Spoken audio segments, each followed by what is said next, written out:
Sureban police ಠಾಣೆಗೆ ಸುಮಾರು 1.80 ಕೋಟಿ ವೆಚ್ಚದಲ್ಲಿ ನೂತನ ಕಟ್ಟಡ ನಿರ್ಮಾಣಕ್ಕೆ ಶನಿವಾರ ಭೂಮಿ ಪೂಜೆ ನೆರವೇರಿಸಿದ ವಿಧಾನಸಭೆ ಮುಖ್ಯ ಸಚೇತಕ ಹಾಗೂ ಶಾಸಕ ಅಶೋಕ್ ಪಟ್ಟಣ್ 2018ರಲ್ಲಿಯೇ ಸುರೇಬಾನ್ ಉಪಠಾಣೆ ಮೇಲ್ದರ್ಜೆಗೇರಿಸಿ ಪೊಲೀಸ್ ಠಾಣೆಯಾಗಿ ಪರಿವರ್ತನೆ ಮಾಡಿಸಿದ್ದೆ. ಅದರ ಕಟ್ಟಡ ನಿರ್ಮಾಣ ಸೇರಿದಂತೆ ಕಾರ್ಯಾರಂಭ ಮಾಡಿಸಲು ಮತ್ತೆ ನಾನೇ ಪ್ರಯತ್ನಿಸಬೇಕಾಗಿತ್ತೆಂದು ಹೇಳಿದ ಶಾಸಕ ಅಶೋಕ್ ಪಟ್ಟಣ್ ಅವರು ಜನತೆ ಇಲಾಖೆಯ ಅಧಿಕಾರಿಗಳ ಪರವಾಗಿ ಮಾತನಾಡುತ್ತೇನೆಂದು ಭಾವಿಸಬಾರದು. ನಮ್ಮ ಜೀವ ರಕ್ಷಣೆಗೆ ಇಲಾಖೆ ಅಧಿಕಾರಿಗಳು ನೀಡುವ ಸೂಚನೆಗಳನ್ನು ಕಡ್ಡಾಯವಾಗಿ ಪಾಲಿಸಬೇಕೆಂದು ಮನವಿ ಮಾಡಿದರು. ಇನ್ನು ಪೊಲೀಸರು ಹೆಲ್ಮೆಟ್ ಹಾಕುವಂತೆ ಸೂಚನೆ ನೀಡಿದಾಗಲೂ ಜನತೆ ಹೆಲ್ಮೆಟ್ ಧರಿಸದೆ ದ್ವಿಚಕ್ರ ವಾಹನ ಚಾಲನೆ ಮಾಡುವುದು ಸರಿಯಲ್ಲ. ಕಾನೂನು ಪಾಲನೆಯಿಂದ ನಮ್ಮ ಅಮೂಲ್ಯವಾದ ಜೀವ ರಕ್ಷಣೆಯಾಗುತ್ತದೆ ಎಂದು ಜನತೆ ಅರಿತುಕೊಳ್ಳಬೇಕೆಂದರು.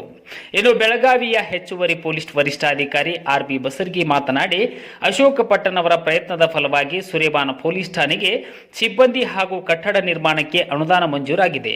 ಸುರೇಬಾನ್ ಸುತ್ತಮುತ್ತಲಿನ ಕ್ಷೇತ್ರದ ಜನತೆಯ ಅನುಕೂಲಕ್ಕಾಗಿ ಶಾಸಕರು ಠಾಣೆಯನ್ನು ಮಂಜೂರು ಮಾಡಿಸಿದ್ದಾರೆ. ಇನ್ನು ನೊಂದವರಿಗೆ ನ್ಯಾಯ ಕೊಡಿಸುವ ಕೆಲಸ ಸ್ಥಳೀಯ ಅಧಿಕಾರಿಗಳಿಂದ ಆಗಬೇಕೆಂದು ಸೂಚನೆ ನೀಡಿದ ಅವರು, ಇಲಾಖೆ ಜನತೆಯ ಕಷ್ಟಗಳಿಗೆ ಸ್ಪಂದಿಸಿ ತೃಪ್ತಿಕರ ಸೇವೆ ಸಲ್ಲಿಸಲು ಬದ್ಧವಿದೆ. ಇನ್ನು ಸಾರ್ವಜನಿಕರು ಇಲಾಖೆಯಿಂದ ತಿಳಿಸುವ ಸೂಚನೆಗಳನ್ನು ಪಾಲನೆ ಮಾಡಿ ಸಹಕರಿಸಬೇಕೆಂದು ತಿಳಿಸಿದರು.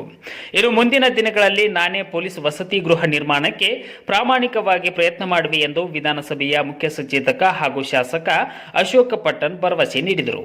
ಇನ್ನು ಈ ಸಂದರ್ಭದಲ್ಲಿ ಗುತ್ತಿಗೆದಾರರಾದ ಬಿಎಂ ಪಾಟೀಲ್, ತಾಲೂಕಾ ಗ್ಯಾರಂಟಿ ಅನುಷ್ಠಾನ ಸಮಿತಿಯ ಅಧ್ಯಕ್ಷ ಜಿಬಿ ರಂಗನಗೌಡರ್, ಮುಖಂಡರಾದ ಪರಪ್ಪ ಜಂಗವಾಡ್, ಜಿಎಚ್ ಹಣಸಿ, ಸಿದ್ಲಿಂಗಪ್ಪ ಶಿಂಗಾರಗೊಪ್, ಜಹೂರ್ ಹಾಜಿ, ಸುರೇಬಾನ್ ಗ್ರಾಮ ಪಂಚಾಯಿತಿ ಮಾಜಿ ಅಧ್ಯಕ್ಷ Ashraf Ali Bandgi, Saundatti CPI Suresh Bendagumbala, Ramdurg PSI Sabita Munyal, Sureban PSI Gururaj Kalaburgi ಸೇರಿದಂತೆ ಇತರರು ಇದ್ದರು.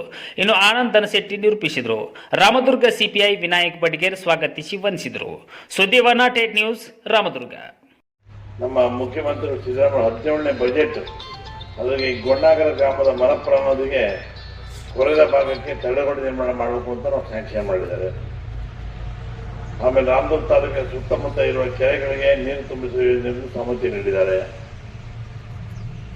ತಹಸೀಲ್ದಾರ್ ಕಚೇರಿ ಮುಂದೆ ಇರುವ ಕುದುರೆಬೈಲಿನಲ್ಲಿ ಒಂದು ಸುಂದರವಾದ ಬಸ್ ನಿಲ್ದಾಣ ಮಾಡಲು ಕೂಡ ಬಜೆಟ್ನಲ್ಲಿ ಸುಮಾರು 30 ಕೋಟಿ ರೂಪಾಯಿ ಇಟ್ಟಿದ್ದಾರೆ. ಯಾಕಂದ್ರೆ ರಾಮದುರ್ಗ ಬಸ್ ಸ್ಟ್ಯಾಂಡ್ ಭಾಳ ಒಳಗಡೆ ಐತಿ. ಅದರಿಂದ ಭಾಳ ದಿನ ನಾವು ಕುದುರೆಬೈಲು ಮಾಡಬೇಕು ಭಾಳ ಆಸೆ ಪಟ್ಟಿದೆ. ವಿಶೇಷವಾಗಿ ನಮ್ಮ ಬೇರೆ ಪಕ್ಷವರಾದರೂ ಕೂಡ ಚರಂತಿ ಬಾಗಲಕೋಟೆ ಮಾಜಿ ಶಾಸಕರು ಚರಂತಿ ಮಾಡೋರು ಕೂಡ ಭಾಳ ನಮ್ಗೆ ಸಹಾಯ ಮಾಡಿದ್ರು. ಅವ್ರಿಗೂ ಕೂಡ ನಾನು ಧನ್ಯವಾದ ಅರ್ಪಿಸ್ತೀನಿ. ಆ ಜಾಗ ಅವ್ರು ಬಿಟ್ಟುಕೊಡ್ತಾ ಇದ್ದೀವಿ, ನಮ್ಗೆ ಅವ್ರ ಜಾಗ ನಮ್ಗೆ ಕೊಡ್ತಾ ಇದ್ದಾರೆ. ಆದ್ದರಿಂದ ವಿಶೇಷವಾಗಿ ಅಭಿವೃದ್ಧಿ ಕೆಲಸ ಮಾಡೋಕ್ಕೋಸ್ಕರ ಪಾಪ ಅವರು ಕೂಡ ಕೈ ಜೋಡಿಸ್ತಾರೆ, ಬೇರೆ ಪಕ್ಷದವರಾದರೂ ಕೂಡ.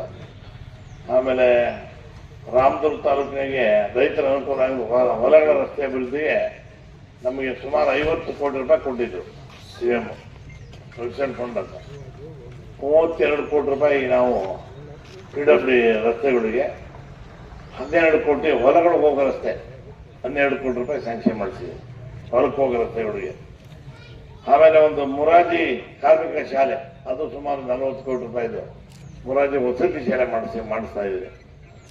ಈಗ ನಿಮ್ಗೆಲ್ಲ ಗೊತ್ತಿರಂಗೆ ಹಂಪಿ ಹೊಳೆ, ಗೊಣ್ಣಾಗರ, ಹುಲಿಗೆಪ್ಪವರೆಗೆ ಇರುವ ಮಲಪ್ರಭಾ ನದಿಗೆ ತಡೆಗೋಡೆ ಕಾಮಗಾರಿ ಈಗ ನಿಲ್ಸಿದ್ದದು. ಈಗ ಅದು ಕೂಡ ಚಾಲು ಮಾಡಕ್ಕೆ ಹೇಳಿದ್ದಾರೆ. ವಾಟರ್ ಬೇಕಾದ ಜಾಗ ಇದೆ, ಆದಷ್ಟು ಕಟ್ಟಿಸ್ಕೊಡ್ತೀವಿ. ಹತ್ರ ಕಟ್ಟಿಸ್ಕೊಡ್ತೀವಿ, ಆದಷ್ಟು ಬೇಗನೆ ಕಟ್ಟಿಸ್ಕೊಡ್ತೀವಿ.